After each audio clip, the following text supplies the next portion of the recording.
Hello, my amazing fifth graders that I've been reading to for a while in The Treasures of the Snow. Now, we are on chapter 13 now. So I'm going to start there in putting this book online, and then I'm going to come back and do the first 12 chapters after I finish the book for the children that I've been reading to. And we're going to start with just a little recap of chapter 12. Now, you remember that Annette had done something very ugly and hateful. And I think if you've been reading with me, you'll remember what it was, that she had destroyed the beautiful carved set that Lucian had made, the horse that he had made for the competition. And it says down here that Danny had asked about that, all of those little animals that she had thrown that were Lucian's gift to Danny. Do you remember that? Lucian had felt very bad about something he had done to Danny, and so he had made him a set of carved animals.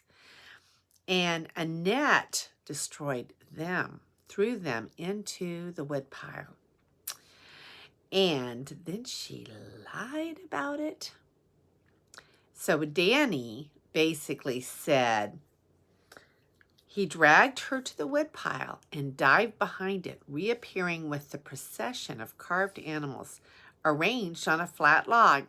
He looked anxiously at her, but to his great disappointment, there was no sign of surprise or pleasure in her face.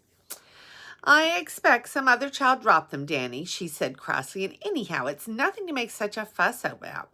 They're not all that wonderful, and you're too big to believe in fairies." She turned away and went up the steps, hating herself. She had been unkind to Danny and spoiled all of his happiness. How could she have spoken to him like that? What had happened to her? But deep down inside, she knew quite well what had happened. She had done a mean, deceitful thing, and her heart was heavy and dark at the thought of it. All the light and joy seemed to have gone out of life. She could never get rid of it or undo it. She ran upstairs to her bedroom, and flinging herself on the bed, she burst into tears. That's how we ended chapter 12. The Old Man's Story, chapter 13. Lucian ran home from the hayfields with a happy heart that evening. He had worked hard and his body was tired, but his little horse was waiting for him. Tomorrow he would carry it to school and everyone would know that he could carve. Up the steps he bounded and then he stopped. His horse had gone. Only the tools and the chips lay on the table. Perhaps his mother had come home early and had taken it in. He hurled himself into the house. "Mother, mother," he cried, "where have you put my little horse?" His mother looked up from the soup pot. "I haven't seen it," she replied. "You must have put it somewhere yourself. Try to remember what you did with it." Lucian began to get seriously alarmed. "I haven't," he answered. "I left it on the table. I know I did. Oh, Mother, where can it be? Do help me find it." His mother followed him at once. She was just as keen on Lucian winning the prize as he was himself, and together they hunted high and low. Then Madame Morrel had an idea. "Perhaps it has fallen over the railing, Lucian," she said. "Go and search down below." So Lucian went down and searched, but he did not search very long. He found it all too quickly. The muddy, scattered splinters that had once been his horse. He gathered them up in his hand and took them to his mother. Her cry of disappointment brought Marie running out, and both of them stood gazing in dismay. "It must have been the cat," said Marie at last. "I am so sorry, Lucian. Haven't you anything else you could take?" His mother said nothing except, "Oh, Lucian," but the voice in which he said it meant quite a lot. Lucian said nothing at all. He went indoors and looked at the clock on the wall. "I'm going up the mountain," he said, in a voice that was trying hard to be steady. "I won't be home for supper." He ran down the balcony steps and up through the hayfield, where the swathes lay like waves in a green sea. His mother watched him with a troubled face until he disappeared into the forest. Then she went back and wept a few tears into the soup. "Everything goes wrong for that boy," she murmured sadly. "Will he never succeed in anything?" Lucian trudged through the forest, seeing nothing. Little gray squirrels leaped from branch to branch and flung acorns at each other, but he took no notice of them. He could think of nothing at all but his lost prize and his bitter disappointment. How someone else would get the honor that he deserved, and he would continue to be disliked and despised. He would never get another chance to show them how good he was at carving. No one would be interested. He had reached a clearing in the forest. He could see over the treetops to the ranges of white mountain peaks beyond that shut in the valley. "I wish I could go right away," he thought to himself, "and start all over again where nobody knew me or knew what I had done. If I could go and live in another valley, I wouldn't feel afraid of anyone." His eyes rested on the pass between two opposite peaks and led to the big town in the next valley where Marie worked. The sight of that pass always fascinated him. It seemed like a road leading into a world beyond, away from all that was safe and familiar, a spot where daring travelers had been caught in blizzards and perished in the waste. Twice he had crossed it himself, but that was in the summer, with the sun shining and the path strewn with flowers. To Lucian's gaze, it suddenly seemed like a door of escape from some prison, a door he must pass through alone to find freedom in a land of sunset. Lucian saw the old man as he left the wood, long before the old man saw him, for the old man was sitting at his front door, his chin resting on his hands, gazing at the mountains on the other side of the valley. Not till the boy was quite close to him did he look up. "Ah," said the old man in his deep rumbling voice, "is it you? Well, how goes the carving, and when are you going to win that prize?" "I am not going to win the prize," replied Lucian sullenly. "My horse is smashed to pieces. I think the cat knocked it over the railings, and someone trampled on it." "I am sorry," said the old man gently, "but surely you can enter something else. What about that chamois you carved? That was a good piece of work for a boy." Lucian kicked at the stones on the path savagely. "I did it without proper tools," he muttered, "and they would think it was my best work. No, if I cannot enter my little horse, I will enter nothing." "But does it matter what they think?" inquired the old man. "Yes," muttered Lucian again. "Why?" Lucian stared at the ground. What could he answer to that? But the old man was his friend, almost the only friend he had. Maybe he had better try to speak the truth. "It matters very much," he mumbled, "because they all hate me and think me stupid and bad. And if I won a prize and they saw that I could carve better than any other boy in the valley, they might like me better." "They wouldn't," the old man said simply. "Your skill, when used for your own ends, will never buy you love. It may buy you admiration and envy, but never love. If that was what you were after, you have wasted your time." Lucian stared at the ground. Then suddenly he looked up into the old man's face, his eyes brimming with tears. "Then it is all no good," he whispered. "There seems no way to start again and to make them like me. I suppose they just never will."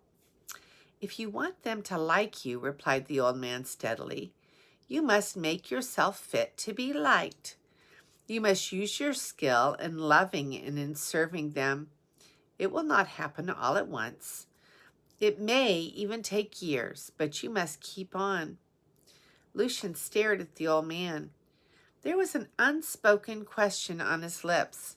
This strange old man who seemed to know so much about the way of love, why did he shut himself away up here, cut off from other men? The old man seemed to guess the boy's thoughts. Perhaps the puzzled frown on Lucian's forehead and the way he stared gave his thoughts away. "You wonder why I should talk of loving and serving others, do you?" inquired the old man. "You were right to wonder. It is a long story." "Well," admitted Lucian, "I was thinking that it must be difficult to love and serve people when you live alone up here and never speak to anyone but me." The old man sat silent for some moments, looking out over the far rock peaks, which the sunset was touching with gold. And then he said, "I will tell you my story, but remember, it is a secret. I have never told it to another person. But you have trusted me, and I will trust you too." Lucian flushed. Those were good words. Even the prize and his disappointment seemed to matter less to him now. It was better to be trusted than to win prizes. "I will start at the beginning," said the old man simply. "I was an only child, and there was nothing in the world my father would not give me. If ever a child was spoiled, it was I. I was a clever boy, for all my selfishness, and when I grew up, I was given a good place in the bank. I worked hard and climbed to the top. I fell in love with a girl, and I married her. God gave us 2 little sons, and for the first few years of our life together, I believe I was a good father and a good husband. But I got in with a bad lot of friends who flattered me and invited me to their homes. They were interested in gambling, and they drank heavily. I admired them, and I began to learn their ways. Gradually, I began to spend more and more money on drink and gambling. I need not tell you about those years. I was less and less at home, and often came home drunk in the evenings. My little boys grew to fear me and dislike me. My wife pleaded with me and prayed for me, but I could not give it up. Drink had me in its grip, and I knew of no power stronger than myself that could free me. Our money began to dwindle away, and the people began to talk about my bad ways. The bank manager warned me twice, but the third time, when I was found drunk and disorderly in the streets, he dismissed me. That day, I went home sober and told my wife I had lost my job. She simply replied, "Then I shall have to go out and work. We can't fail our boys." I tried to find another job, but my story was known and no one would employ me. I tried to earn money on the gambling tables, but I never had any luck. I lost the little money I had. My wife went daily to work, as well as looking after the house and the boys, but she could not earn enough to keep us all. One day she came and told me that we were in debt and could not pay. I was desperate for money to pay our debts and to buy myself more drink. I had not worked in the bank as a high and trusted official for nothing. I knew the ways of it inside and out, and I decided to commit a robbery. My plan, which was a skillful one, succeeded, but it was not quite skillful enough. I was discovered and tried, and as I could pay nothing back, the robbery had been a heavy one. I was condemned to the long term of imprisonment.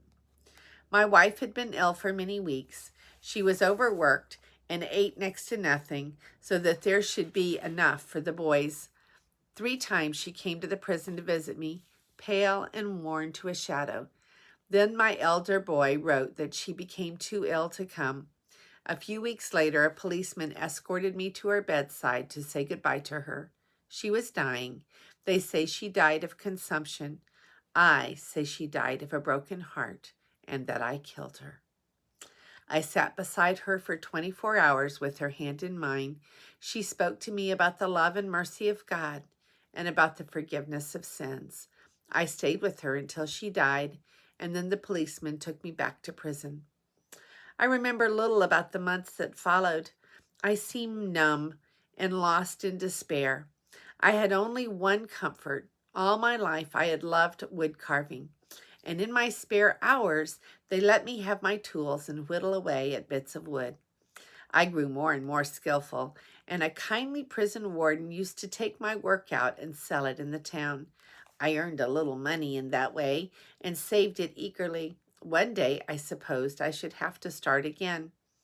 The day came sooner than I expected. I was summoned to the governor and told that in 3 weeks' time I should be a free man because of my good conduct.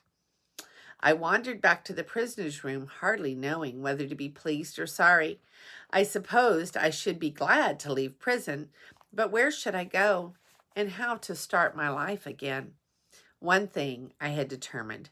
My boys should never see me again or know where I was. They had been adopted by their grandparents, and I knew that they were growing up into fine men with good futures ahead of them. They should never be branded with my bad name or shadowed with my past. To them, I would be as though I were dead. Beyond that, I knew nothing. The governor offered to help me to start afresh, but I wanted to leave no traces of where I was going, and I refused his help. When the day of my release came, I walked out with my little sum of money in my pocket and took the first train up into the mountains. I got out at this village because I saw a man in difficulty with a herd of cows who were trying to push through a broken fence. I helped them get back onto the road and then asked him if he could give me work. He did not need me, but pointed me to a chalet halfway up the mountain. Up there, he told me, was a peasant whose son had gone down to the lake towns to learn a trade. He badly needed someone to take the place of his son. I shall never forget the day. The narcissus flowers were out in the fields as I climbed the hill. I found the chalet, and the man himself was chopping wood outside when I arrived. I went and stood in front of him.